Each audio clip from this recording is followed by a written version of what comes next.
The question drifts through the void like a whisper carried on dead starlight, unanswered and unwelcome.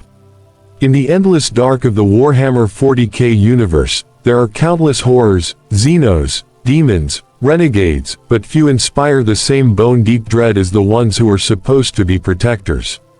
Among those shadows, one chapter moves with a silence that seems almost supernatural. They are the Carcharodons, called the space sharks by the ignorant, the void predators by those who have seen their work, and by the few who know better. They are the curse that the Imperium refuses to acknowledge. The Imperium lists them as loyal Astartes, but loyalty is a fragile thing in a place where memory decays and truth is buried under millennia of war. The Carcharodons emerge from the black-like spectral hunters, appearing without warning on the edge of dying star systems, descending upon doomed worlds with a brutality that even other space marines struggle to understand. And when the killing is over, when the enemy is reduced to ash and crimson mud, they fade again into the cosmic abyss, as if they were never truly there. As if they were ghosts wearing the armor of angels. Whispers follow them like a second shadow. Some claim they were once a part of a forgotten founding, others that they are a dark offshoot of the Raven Guard, twisted by some ancient experiment that should have never been attempted. A few insist they are a curse-given form, warriors meant for a war that ended long before humanity learned to fear the night. Records contradict themselves. Scribes disagree. Even the chapter's own heraldry seems to shift over time, as though history bends around them, unable to hold their shape. But one truth remains constant: wherever they walk, fear follows. The curse of the Carcharodons is not a simple matter of bloodshed. It is not merely their violence, though their violence is legendary. What truly sets them apart is their isolation, a detachment so profound it has eroded their humanity. They do not speak to those they save. They do not explain their purpose. They descend, they judge, they annihilate, and they leave. Their curse is the void they inhabit, a darkness that has swallowed generations of their warriors, reshaping them into something less than human, and something more than a soldier. Imagine a chapter so removed from civilization that even their own brothers in the Adeptus Astartes see them as a distant menace. A chapter whose silence is more terrifying than their war cries. A chapter whose methods blur the boundary between duty and predation. The Imperium calls them allies, but only because they do not stay long enough to be called anything else. It is said that their curse began thousands of years ago, during a forgotten campaign fought in a nameless sector of space. Something happened there, something buried under the weight of lost records and deliberate silence. Something that twisted their fate and set them adrift in an eternal hunt. But no one knows the full truth. No one is allowed to. The Carcharodons guard their past as fiercely as they drown their enemies in blood. And yet, the curse reveals itself in patterns. In the unnatural stillness of their fleets. In the emotionless rituals performed aboard ships that have not seen sunlight in centuries. In the cold, exiled demeanor of warriors who speak rarely, and when they do, their voices sound like the grinding of stone. There is a sense of something wrong beneath their armor, an instinct too sharp, a hunger too persistent, a darkness too heavy to be natural. This is the life of the Carcharodons, a cursed existence bound to endless wandering, endless war, and an identity swallowed by the deep. But curses have origins, and even the deepest void has a beginning. It's one of the most unsettling mysteries in the vast expanse of Warhammer 40K. The idea that an entire chapter of post-human warriors can simply drift out of recorded history, becoming little more than a half-whispered rumor, a footnote scratched into old data slates, a name spoken with unease by those who've seen too much. Yet, despite their obscurity, the Carcharodons are not dead, lost, or dissolved. They are very much alive, very much active, and, if anything, even more terrifying because of their absence from conventional imperial scrutiny. Before we dive deeper into their cursed existence, here's a promise: stay with this story until the very end, and you'll uncover the dark reason why this chapter wanders the void, why they strike with such cold savagery, and why their origins are shrouded in secrecy even the Imperium fears to unravel. The truth is a reward in itself, and one that will reshape how you see the Carcharodons forever. Most chapters proudly declare their lineage. They trace their bloodlines, recite their genetic ancestry, and hold fiercely to the legacy of their primarch. But the Carcharodons, they are different. Their past is a labyrinth of contradictions. Some fragments hint at a link to the Raven Guard, but others point toward an experiment gone wrong, something the Imperium wanted erased. They appear in ancient records as shadows, as if someone deliberately scrubbed their presence from history. And when they do resurface, it's not to confirm their origins, but to annihilate entire enemy forces with a brutality that borders on the ritualistic. Imagine a chapter that drifts through interstellar darkness for centuries at a time, their ships like silent predators gliding through starless gulfs. Imagine warriors who no longer understand the concept of home, who have forgotten the warmth of civilization, whose only meaningful connection is the hunt itself. Their detachment from humanity isn't an accident. It's the first sign of their curse. Cut off from the Imperium's culture, politics, and oversight, the Carcharodons evolved into something raw, primal, and disturbingly efficient. At the same time, this erasure serves a purpose. What better way to hide a flaw in the Emperor's design than to let it fade into the abyss? What better way to bury an experiment than to exile its results beyond the edge of the map? In this sense, the Carcharodons aren't just forgotten, they were meant to be forgotten. Their curse began the moment the Imperium decided they were safer unnamed, unmentioned, and unseen. But sometimes, the void cannot contain what dwells inside it. Sometimes, silence becomes more terrifying than the truth. And as the Carcharodons emerge from their long exile to wage sudden and brutal wars, the galaxy is forced to confront a chilling realization: these warriors are not just lost, they are changed. Their story only grows darker from here. To understand the Carcharodons, you must first understand the silence that surrounds them. It is not the silence of discipline or stoicism. It is the silence of something holding itself together by instinct alone, an uneasy stillness, like a predatory animal conserving energy before the strike. This is where the curse begins to reveal itself, not as a mythical affliction or some whispered superstition, but as a tangible, suffocating force that shapes every decision the chapter makes. Their brutality is not simply a preference, it is a response. A response to a pressure that gnaws at them from within, a pressure that has been building for centuries. Their isolation has sharpened their instincts into weapons more lethal than chainswords. Their detachment from humanity has stripped away the layers that normally restrain an Astartes. In most chapters, rituals, doctrine, and camaraderie keep the warrior tethered to a shared identity. But the Carcharodons have lost those anchors. Their identity is fluid, drifting, shaped by decades of silence and the cold logic of survival. This, more than anything, is what makes them terrifying. They fight not like soldiers but like predators. The Imperium sees them as unorthodox.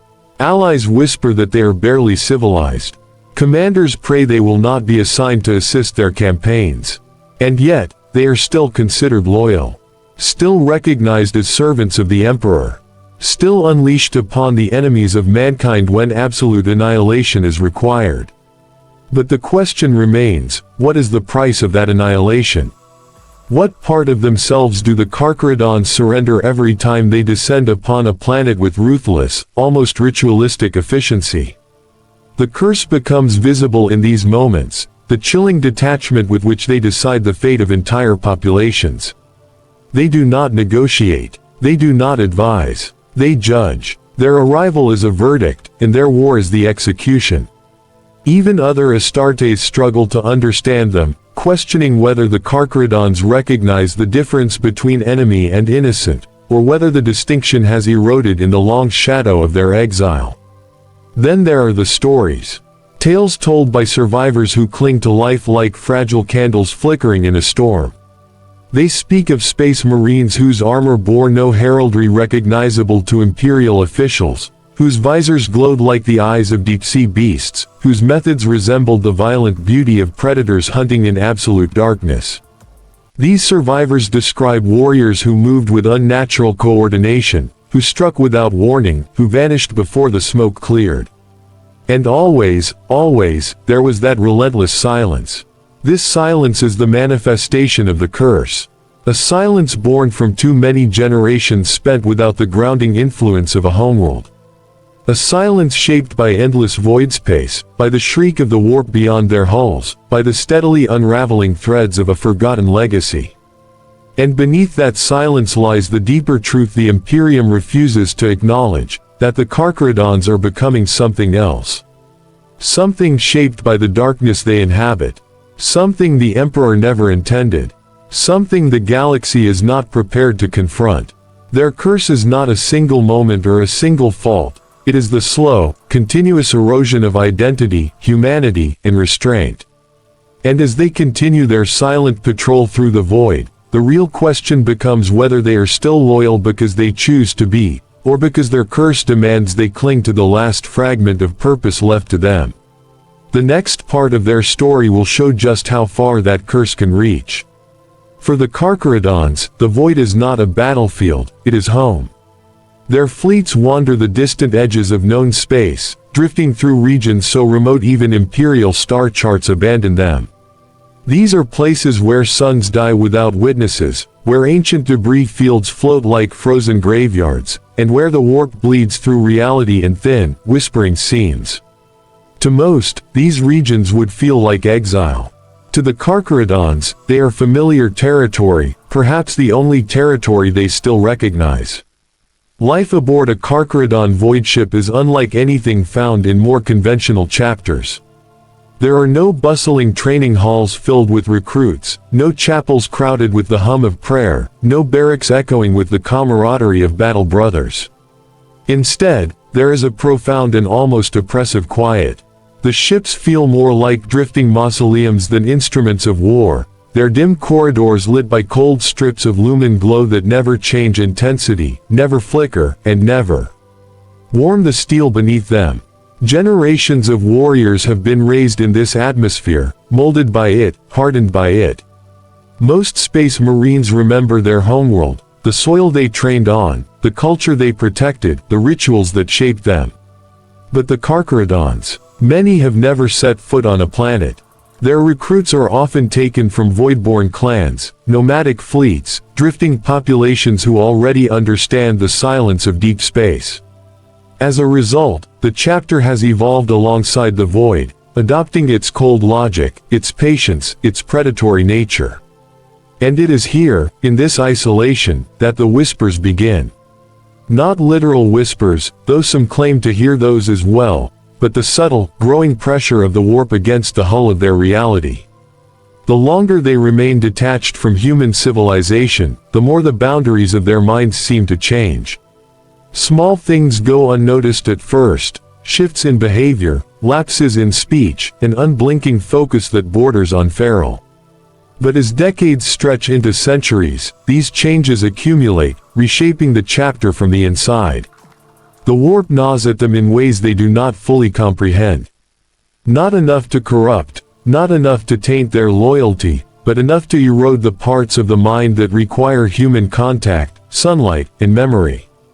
Enough to whisper questions into the edges of their consciousness. Questions about their purpose, their origins, their future. Questions the Imperium has never answered for them.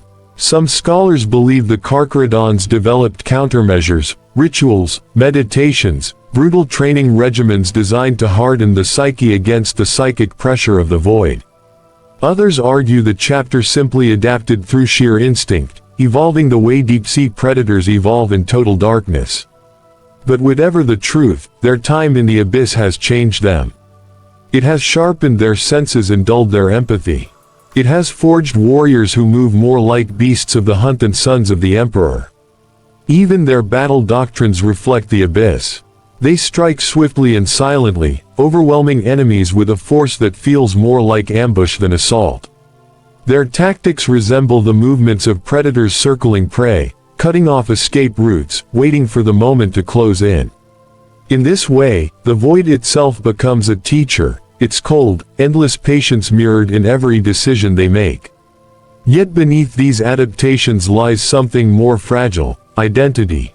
Without a homeworld, without stable recruitment sources, without a shared culture beyond survival and warfare, the Carcharodons' sense of self has slowly decayed.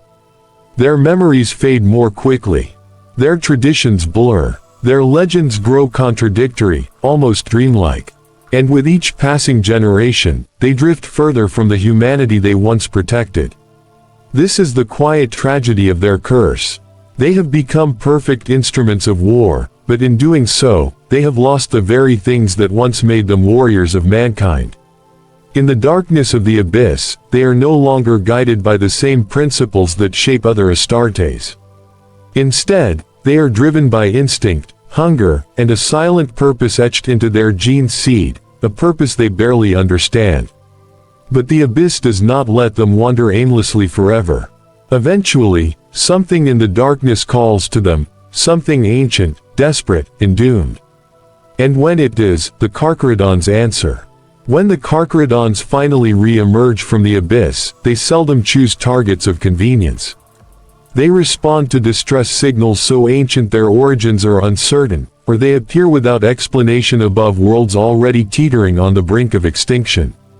One such world, whose name is lost to all but a handful of archivists, serves as the clearest window into the darkness shaping the chapter. This world was dying long before the Carcharodons arrived. Its cities had collapsed into sprawling ruin under repeated Xenos invasions.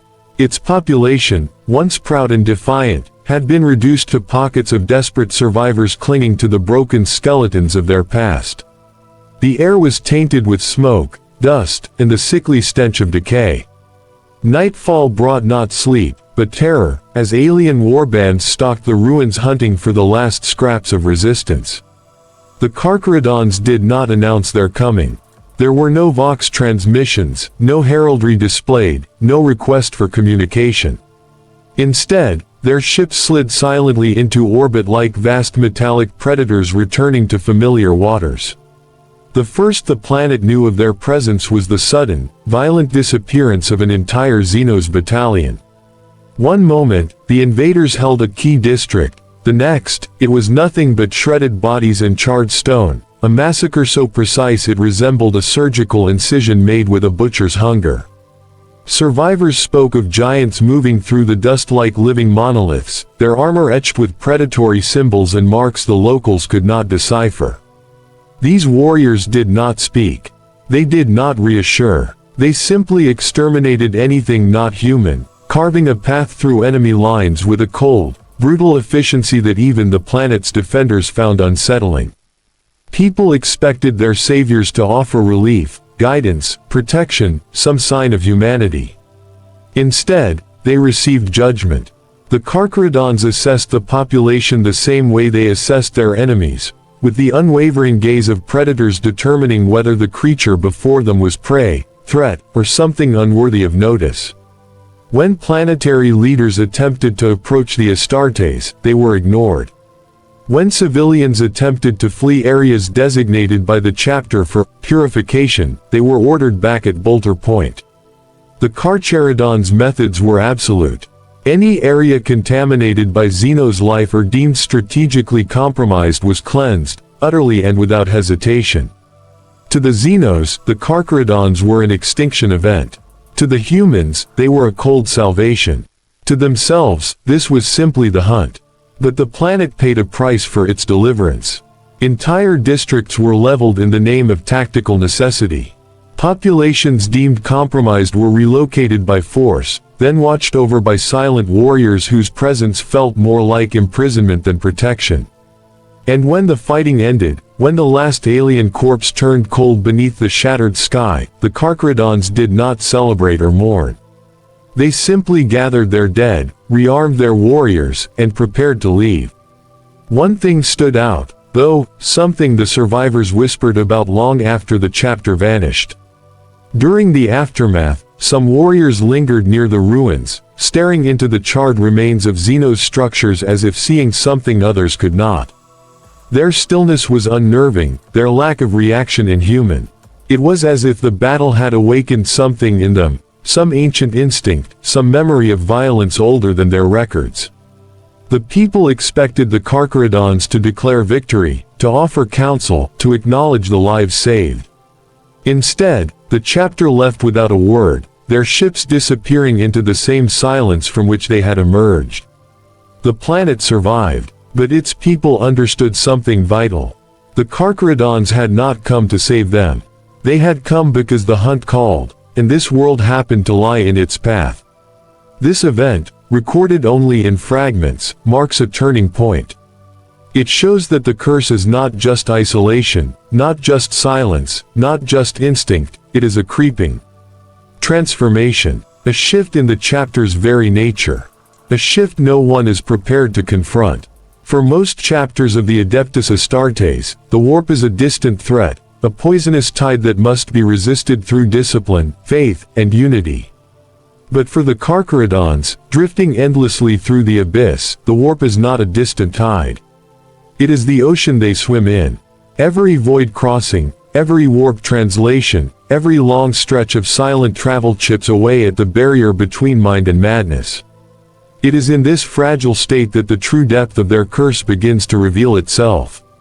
There are moments, rare, but increasing, when a Carcharodon warrior stops mid-stride as if listening to something others cannot hear. At first, these incidents were dismissed as fatigue or instinct sharpened too finely. But over time, patterns emerged. Warriors who spent too long isolated within the ship's darker chambers became prone to violent shifts in temperament.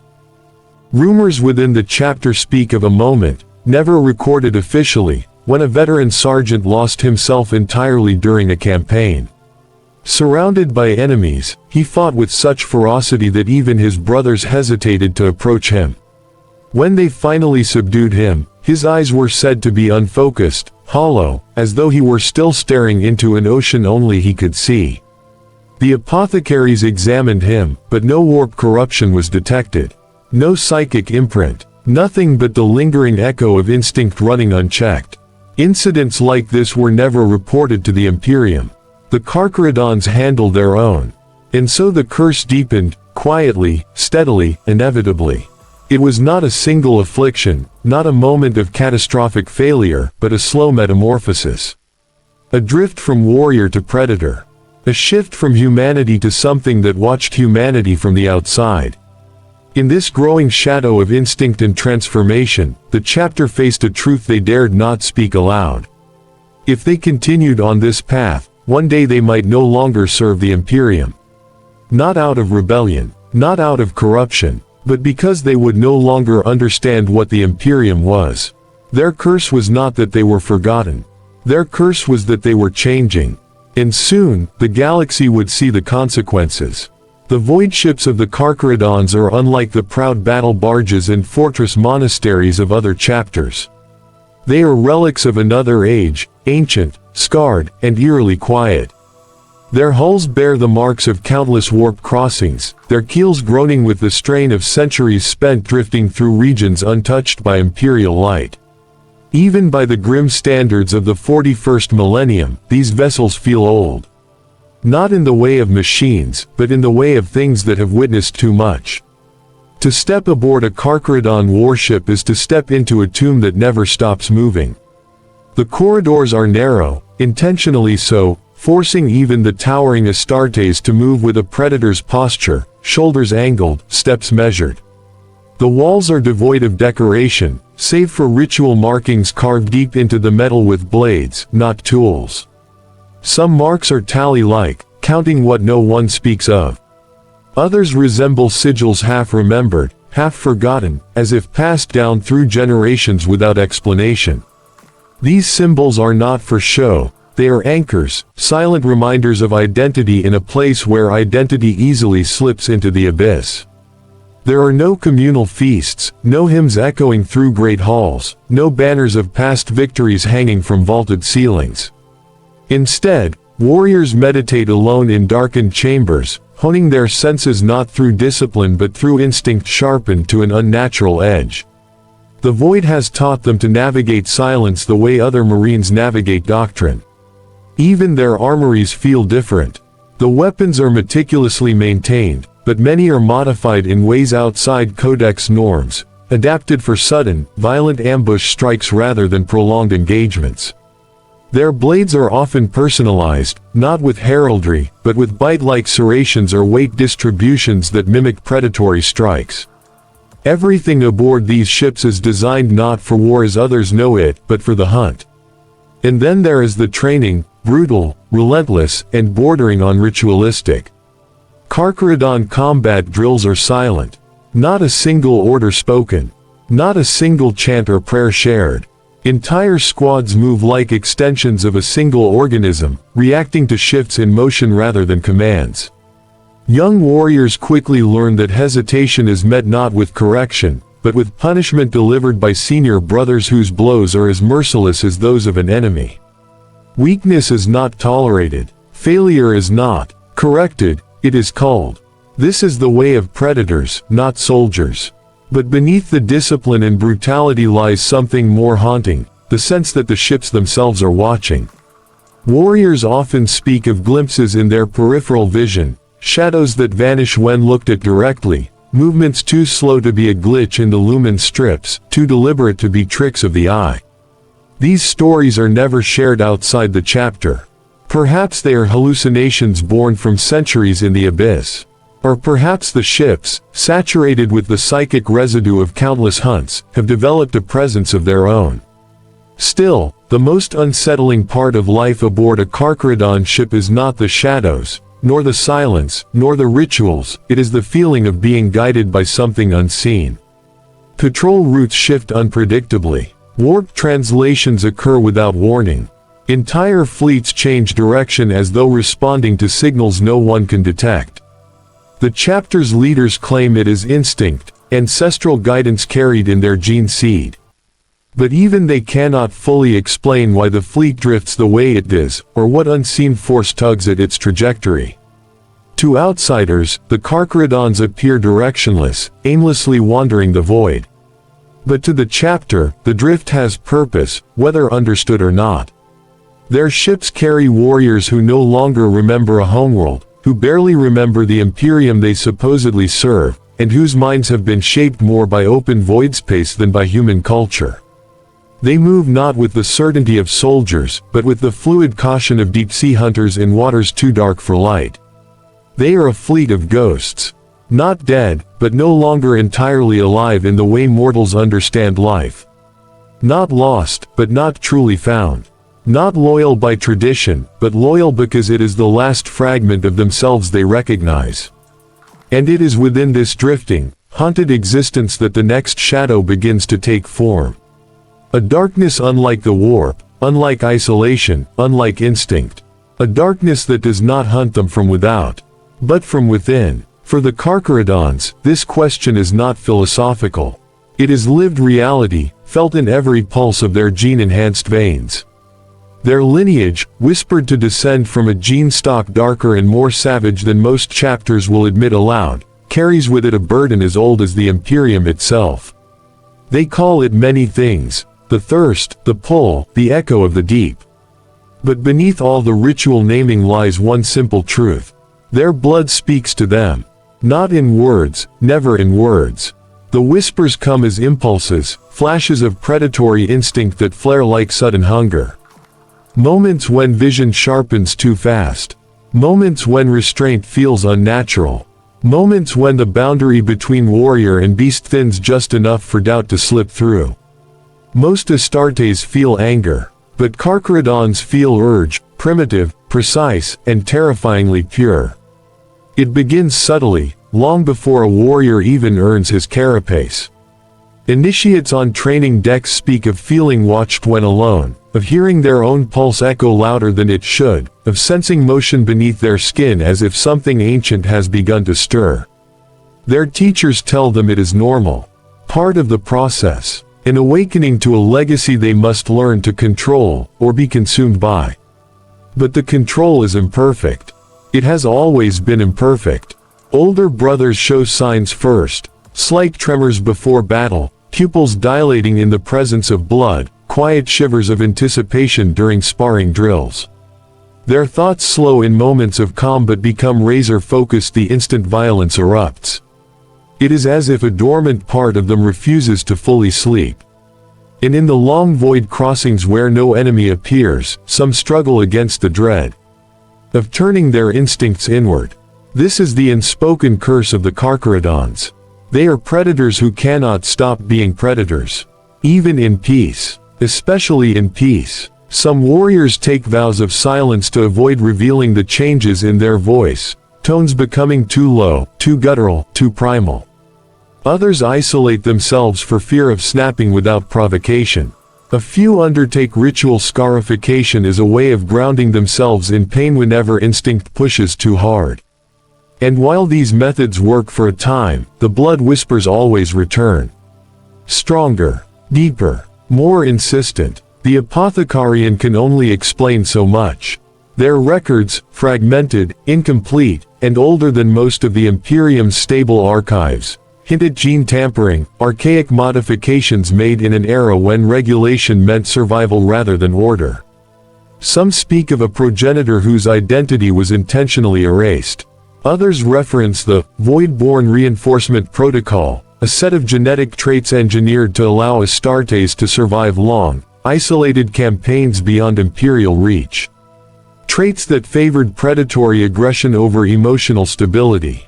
Whatever the truth, the chapter's curse is not madness. It is not mutation. It is design, a blade forged too sharp. And every warrior knows that one day, if they are not vigilant, the whispers will become commands. Not spoken aloud, but carved through instinct, raw, undeniable, and blood-bound. To lose control is to fall into a state the Carcharodons fear more than death. The Red Drift, a fugue of pure predatory violence where brother is indistinguishable from prey. The chapter does not discuss those who succumb. They vanish, quietly, permanently. Some say the chaplains perform the rites.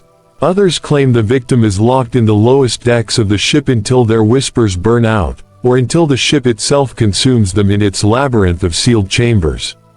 But no one truly knows. Not because the truth is hidden, but because the warriors are too afraid to ask. For what if the answer is something they already feel in their own blood? And what if the whispers are growing louder? For in the darkest reaches of the fleet, deep within the apothecarian's forbidden vaults, something has begun to wake. Something bound to the Carcharodons from their inception. Something that does not speak, but calls, a pulse felt not in the ears, but in the marrow of every warrior still breathing. The curse is not a flaw. It is a summons, and the summons has begun. Deep within the flagship of the Carcharodon fleet lies a place few speak of and even fewer dare to enter, the Black Archive. It is not marked. It has no formal designation or sigil. No ceremony surrounds it. No custodian guards its threshold. And yet every warrior instinctively knows where it is, as though the ship itself whispers the direction. The archive is not a room so much as a wound carved into the vessel's structure, narrow, cold, and impossibly silent. Its existence contradicts the ship's layout. Hallways twist subtly, decks misalign, bulkhead numbers skip without explanation. Those who venture close describe a faint pressure behind the eyes, like a migraine building in the bones rather than the skull. Nothing about it feels mechanical. Nothing feels architectural. It feels intentional. The chapter's leaders claim it contains relics of their past, battle records, genetic logs, fragments of doctrine from the earliest days of their founding. But no one believes this. The Carcharodons are not a chapter that hoards history. They barely speak of themselves at all. Whatever lies inside the Black Archive is not a library, it is a cage. And something inside is stirring. For centuries, the archive has been sealed, its access codes known only to the Voidfather and the oldest chaplains. But recently, without any command being given, the doors have begun to unlock themselves. Not fully, just enough that a sliver of darkness leaks through the widening cracks. A darkness that feels alive. A darkness that feels aware. Brothers who pass nearby report hearing echoes. Not voices, voiceless sound. Vibrations that resonate with their heartbeat. Patterns that mimic blood flow. Some describe the sensation of being observed from the inside, as if their organs are listening to the archive, not the other way around. And then came the dreams, shared, identical, impossible dreams.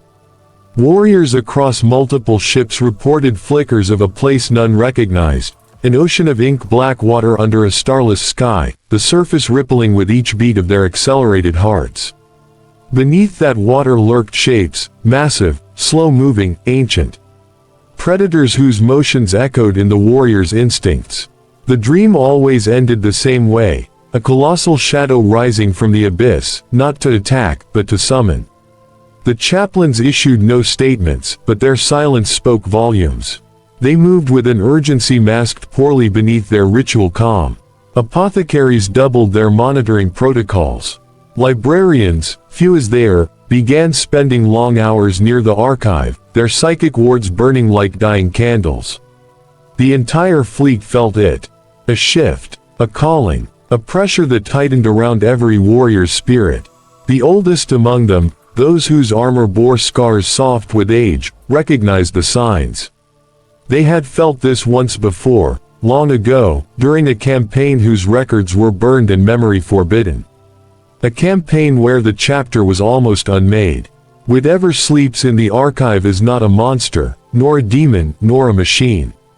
It is something infinitely more dangerous. A truth the Imperium never wanted unveiled. A truth the Carcharodons themselves have spent centuries running from. A truth that pulses in their veins and whispers through their lineage. And now, after generations of silence, it is awakening. The archive door scraped open another inch, its metal groaning like a great beast taking its first breath. That was when the librarians felt it. A psychic tremor so deep it shook not the soul, but the feral instinct buried beneath the soul. A signal carried on the gene seed of every single Carcharodon. A call to return, a call to obey, a call to remember. What lies inside the Black Archive is not a relic of the past. It is the source of the Carcharodons' future. And it has begun to reach for them. The awakening of the Black Archive spread through the fleet like a shockwave, silent, invisible, yet unmistakable. Every warrior felt it, from the youngest neophyte sharpening his teeth blade to the veteran ancient slumbering in a sarcophagus. It wasn't a sound. It wasn't a vision. It was a command that bypassed thought and struck directly at instinct. A pulse, a hunger, a call home. The Void Father convened the oldest chaplains, their armor dark as the void, their faces carved with the weight of centuries. No words were exchanged, they simply understood.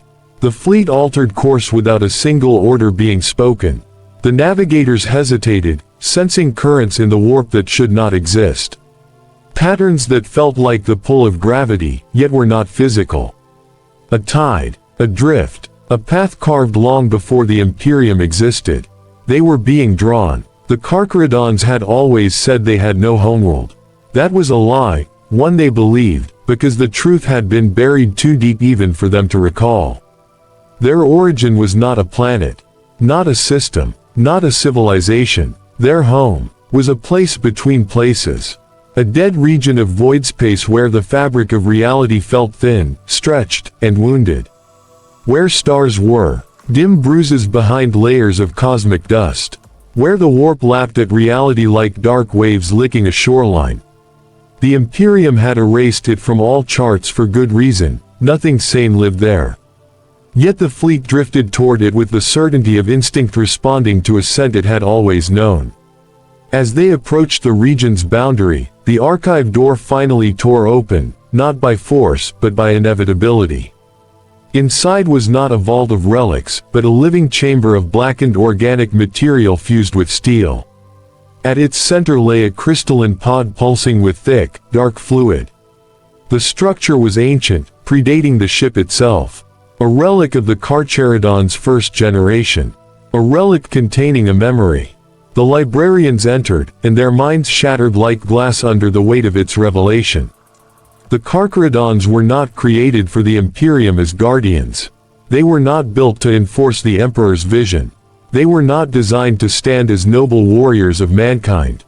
They were designed to be apex killers, unleashed into regions where imperial control had failed and civilization had rotted away.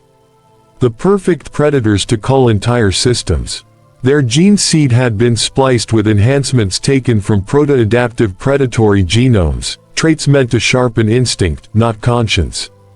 They were never meant to remain among humanity. They were meant to patrol the abyss, hunting threats before they ever reached imperial borders. Over time, memory faded, records were lost, and the chapter drifted farther from its original directives. They survived not through doctrine, but through instinctual obedience to a signal they no longer recognized. Until now, the crystalline pod cracked, spilling its dark fluid across the chamber floor. The substance shimmered, forming shapes, sharks in the deep, drifting through ink-black water. Predators older than the Imperium itself. Symbols that their subconscious recognized instantly. The signal strengthened. The blood whispers unified. The entire chapter froze as one. And then the truth surged into them like a tidal wave. They were not cursed. They were summoned. The abyssal region before them was not their doom, it was their command post. A forgotten fortress of void space where hunters once gathered to receive their directives. Something ancient had reactivated it. Something that needed them again. The fleet plunged into the region as the last echoes of the archive's revelation burned into their instincts.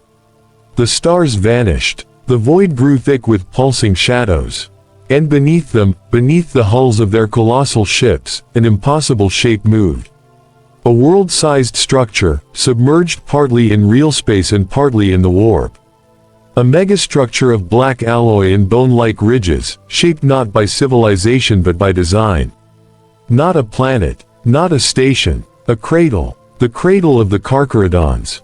Their birthplace, their purpose. As the fleet circled the titanic relic, the signals intensified.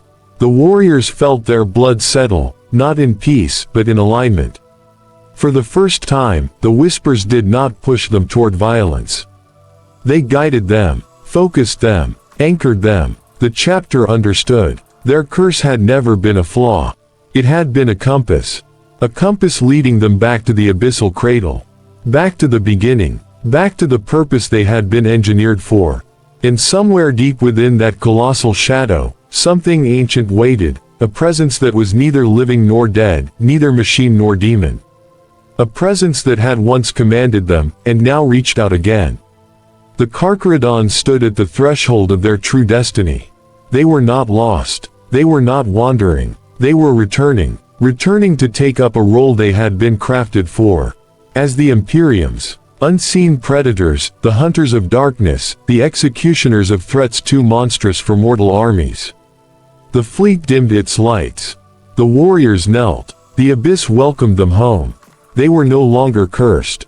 They were complete. And the galaxy trembled, for predators that know their purpose hunt with unmatched fury.